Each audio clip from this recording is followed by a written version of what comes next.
সুকলমে সম্পন্ন হল জ্যেষ্ঠ অধিবক্তা নেকিবুৰজামানৰ অস্ত্ৰোপচাৰ অসম চৰকাৰৰ তৎপৰতাত সুস্থ হৈ উঠিল অধিবক্তাগৰাকী অৱশেষত হাস্পতালৰ পৰা ঘৰ আহি পালে অধিবক্তাগৰাকী 22 আগষ্টত হঠাৎ অসুস্থ হৈ পৰিছিল অধিবক্তাগৰাকী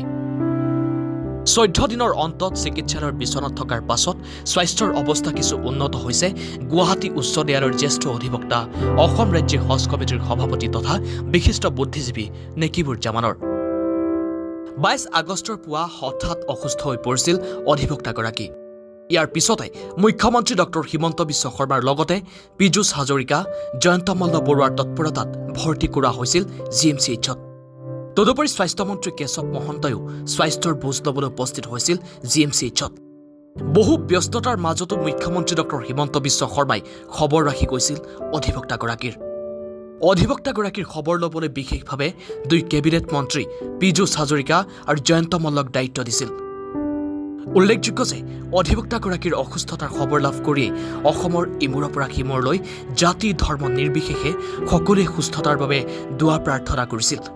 আৰু অৱশেষত মুখ্যমন্ত্ৰী ডক্টৰ হিমন্ত বিশ্ব শৰ্মা মন্ত্ৰী পীযুষ হাজৰিকা জয়ন্ত মল্ল বৰুৱা আৰু স্বাস্থ্যমন্ত্ৰী কেশৱ মহন্তৰ তৎপৰতাত হৃদৰোগত আক্ৰান্ত অধিবক্তাগৰাকীক হাৰ্ট চিটিলৈ লৈ যোৱা হয় আৰু এক জটিল অস্ত্ৰোপচাৰ সম্পন্ন কৰা হয় অধিবক্তাগৰাকী সুস্থ হৈ উঠাত সহায় কৰা অসম চৰকাৰৰ লগতে অসমবাসী ৰাইজক ধন্যবাদ জনায় অসমৰ জ্যেষ্ঠ অধিবক্তা তথা ৰাজ্যিক হজ কমিটিৰ সন্মানীয় সভাপতি নেকিবুৰজামান ডাঙৰীয়াৰ আজি কেইদিনমান আগতে হৃদৰোগত হঠাৎ আক্ৰান্ত হোৱাত গুৱাহাটী চিকিৎসা মহাবিদ্যালয়ত ভৰ্তি কৰোৱা হৈছিলে কিন্তু স্বাস্থ্যৰ অৱনতি ঘটাত অসমৰ সন্মানীয় মুখ্যমন্ত্ৰী ডক্টৰ হিমন্ত বিশ্ব শৰ্মা ডাঙৰীয়া স্বাস্থ্যমন্ত্ৰী কেশৱ মহন্ত ডাঙৰীয়া যুৱমন্ত্ৰী জয়ন্ত মল্ল ডাঙৰীয়া আৰু পীযুষ হাজৰিকা ডাঙৰীয়াৰ নেতৃত্বত ততাতৈয়াকৈ তেখেতক এখন ব্যক্তিগত নাৰ্ছিং হোম অৰ্থাৎ হাৰ্ট চিটিলৈ লৈ অনা হৈছিলে তাতেই যোৱা পৰহি তেখেতৰ হৃদৰোগত এটি জটিল অস্ত্ৰোপচাৰ কৰা হৈছিলে অস্ত্ৰোপচাৰ কৰাৰ পিছত তেখেতে ঘৰলৈ লৈ অহা হৈছিলে আমি তেখেতৰ স্বাস্থ্যৰ খবৰ ল'ব আহিছিলোঁ তেখেতে ৰাইজৰ হকে দুটি কথা কৈছে তেখেতে প্ৰথমে অসমৰ মাননীয় মুখ্যমন্ত্ৰী ডক্টৰ হিমন্ত বিশ্ব শৰ্মা ডাঙৰীয়াৰ লগতে অসমৰ মন্ত্ৰীসভাৰ ৰাজ্য চৰকাৰৰ প্ৰতিটো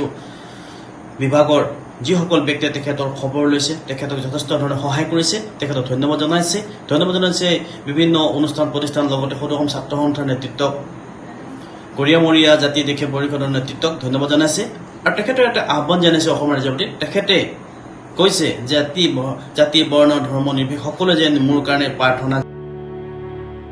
নিউজ ডেস্ক TNL নিউজ